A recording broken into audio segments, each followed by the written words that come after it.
భారత సైన్యం ప్రస్తుతం సరిహద్దుల్లో పాకిస్తాన్ దాడులను ఆపేందుకు ఆపరేషన్ సింధూర్ పేరిట ప్రత్యేక ఆపరేషన్ చేపడుతోంది. ఈ మిషన్ ఇంకా కొనసాగుతూనే ఉంది. సైన్యం అన్ని చర్యలను జాగ్రత్తగా నిర్వహిస్తూ ప్రజలకు అవసరమైన సమాచారాన్ని అందిస్తోంది.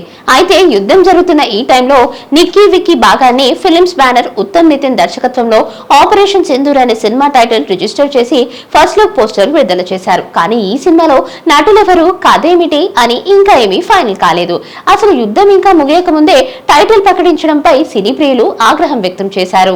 ఈ పోస్టర్ పై విమర్శలు రావడంతో నిర్మాత వెంటనే తన ఇన్స్టాగ్రామ్ లో క్షమాపణలు తెలియజేసి పోస్టర్ ను తొలగించారు. అంతేకాదు, సింధూర్ పేరుతో టైటిల్స్ రిజిస్టర్ చేసేందుకు 30కి పైగా ప్రొడక్షన్ హౌసెస్ ప్రయత్నిస్తున్నాయని వార్తలు వస్తున్నాయి. మొదటగా రిలయన్స్ కూడా టైటిల్ కోసం దరఖాస్తు చేసుకుని ఆపై ఈ సమయంలో సినిమా చేయడం సరికాదని భావించి వెనక్కి తగ్గిందట. ఇంతకు ముందు బోర్డర్, ఎల్ఓసి మరియు యూరి వంటి యుద్ధ చిత్రాలు సంఘటనలు ముగిశాక పూర్తి వివరాలు సేకరించిన తర్వాత మాత్రమే తీశారు. కానీ ఈసారి యుద్ధం జరుగుతుండగానే ఈ సినిమా ప్రకటించడం చాలా మంది అభిమానులకు తగదనిపిస్తోంది.